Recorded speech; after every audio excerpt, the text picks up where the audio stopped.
Champions trophy के final में आज इंडिया और न्यूजीलैंड के बीच खेले जा रहे फाइनल में पहले बल्लेबाजी करते हुए न्यूजीलैंड टीम ने 41 ओवर में 175 रन पर 5 विकेट खो दिए हैं। ये एक अच्छी खबर है खेल प्रेमी जनता के लिए।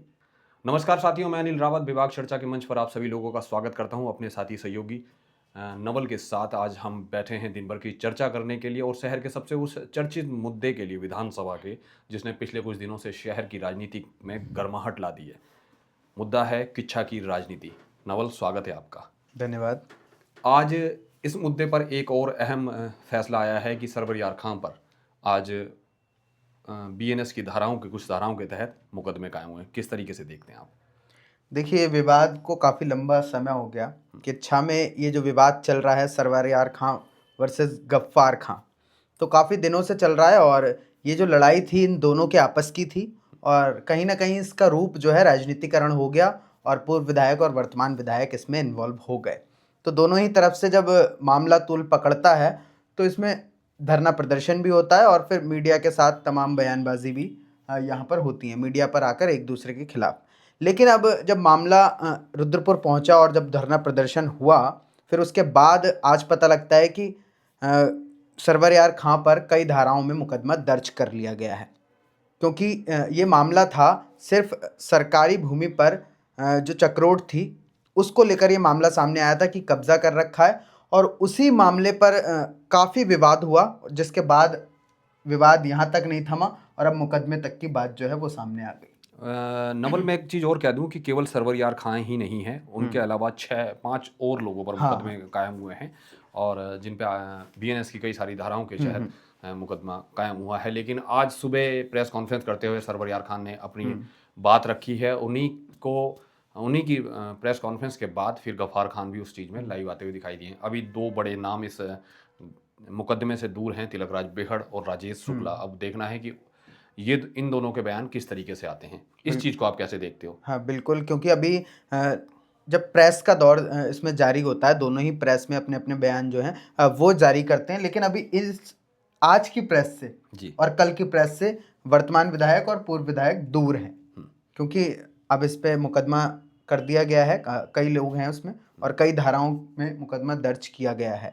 अब इसमें देखना होगा कि वर्तमान विधायक और पूर्व विधायक का भी कुछ बयान निकलकर सामने आता है, क्योंकि अब जिस तरीके से तिलकराज बेहड़ का गुस्सा नजर आ रहा था, अब उस पर क्या प्रतिक्रिया उनकी जाहिर होगी वो देखना होगा। मैं छोटी सी एक बात आपको कह दूं कि जो 6 तारीख का जो आंदोलन था, जब वो आंदोलन अंतिम चरण पर अपने था, अंतिम मोमेंट पर जब खत्म होता, तो जहां वो आंदोलन खत्म हुआ था वहां पर तिलकराज बेहड़ के द्वारा अंतिम जो बयान जारी किया गया था, ठीक है, वो भी अभी इस मामले में मुद्दा होने वाला है, क्योंकि अब गेंद जो है फिलहाल शुक्ला जी के पाले में है, क्योंकि शुक्ला जी ने अब उसका जवाब देना है।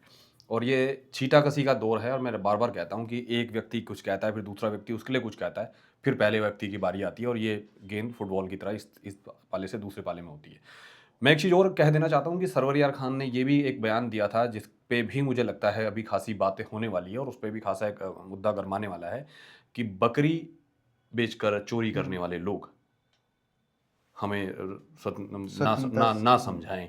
ठीक है, इस बयान पर भी खासी चर्चा होने वाली है और मुझे लगता है कहीं ना कहीं इस चीज़ का खामियाजा मौजूदा समय में सरवर यार खान हाँ, और इसी मामले पे उन्होंने फिर प्रेस में फिर बयान दिया कि अगर मेरे मुंह से ऐसे शब्द निकले हैं तो फिर मैं माफ़ी मांगता हूं। लेकिन उस प्रेस के दौरान उन्होंने कई बातें जो हैं वो सामने रखी, पुरानी बातें भी उन्होंने याद दिलाई कि राजेश शुक्ला जी जो हैं, किच्छा से पूर्व विधायक हैं, उनको लेकर भी उन्होंने कई बातें जो हैं वो सामने रखी कि पूर्व में हमने उन्हें चुनाव लड़ाया था, तो उन्हें तो उन्हें समझना चाहिए था और इस तरीके के बेहुदा जो उन पे लगाए गए हैं इल्ज़ाम वो सरासर गलत हैं, ये उनका कहना है साफ तौर पर। और जो इल्ज़ाम जो लगाया गया है कि 20,000 रुपये, हाँ, जो गफ्फार खान की ओर से जो असल में मैं एक बात और इसमें थोड़ा सा ब्रीफ कर देना चाहता हूँ कि एक्चुअल में है क्या।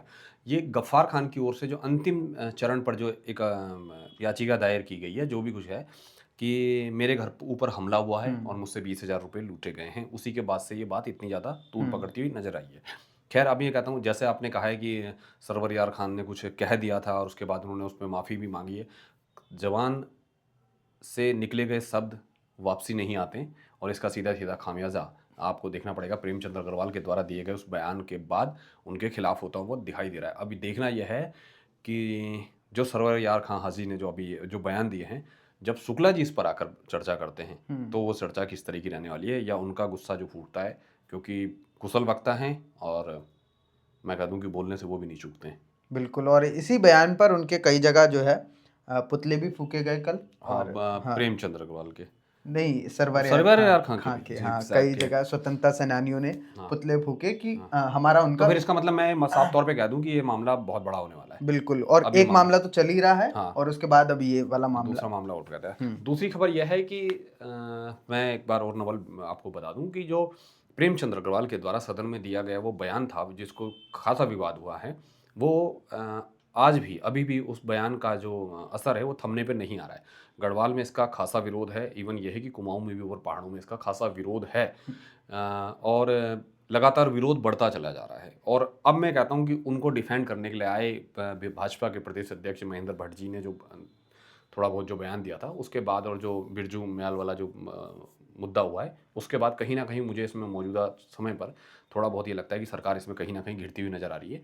और अभी ये इशू लगातार चलता आ रहा है। अब मैं ये नहीं कहता हूँ कि इस पर विपक्ष एक बहुत अच्छी भूमिका निभा रहा है। अगर विपक्ष ने अच्छी भूमिका निभाई होती तो सदन में ही विपक्ष इस चीज़ का हल्ला करता, लेकिन ये वाकई में जनता पर आक्रोश है। लेकिन आक्रोश 2027 जो अभी खासा दूर है, यानी कि ठीक ठीक अभी 2 साल हैं। ठीक 2 साल बाद आज ही के दिन हम जब यहाँ पर बैठे होंगे तो नई सरकार बन चुकी होगी। 2027 में अगर चुनाव समय से होते हैं तो नई सरकार बन चुकी होगी। लेकिन ऐसी स्थिति में कि ये जो आज नाराज़गी है प्रेमचंद अग्रवाल के द्वारा दिए गए बयान पर, ये 2027 तक कितना रह पाती है, ये बड़ा सवाल है। तो ये दोनों मुद्दे हैं जहाँ पर एक और कांग्रेस घिरती हुई नज़र आ रही है छोटे से विधानसभा में, और एक और जहाँ पूरी भाजपा पूरे राज्य में गिरती हुई आ रही है। तो ये दो खास मुद्दे हैं जो अभी फ़िलहाल चर्चा का विषय बनाए हुए हैं। किच्छा में सरवर यार खां और गफ्फार खान की वो लड़ाई जो अब बहुत ज्वलंत मुद्दे पर आ चुकी है, जो बिल्कुल मैं कहता हूँ कि अब वो बिल्कुल पीक पर पहुँच चुकी है अपनी। और बिल्कुल। अब देखना है, क्योंकि जहाँ तक मेरी सूचना है कि मौजूदा समय में दोनों विधायक अभी शायद शहर पे नहीं है, इसी और वजह से। उन्हीं की प्रतिक्रिया आनी अभी बाकी है। हाँ, उनके शहर आने की देर है। उसके बाद इसमें क्या प्रतिक्रिया होती है, किस तरह की बयानबाजियाँ होती हैं, ये सब देखना भी बाकी है। क्योंकि उनके बयान के बाद ही इसका कोई रुख एक तय होगा, और वो देखते हैं। तो चलिए बने रहिएगा इसी तरह की चर्चाओं के लिए हमारे साथ। मैं अनिल रावत अपने साथी सहयोगी नवल और कैमरामैन उज्जवल के साथ।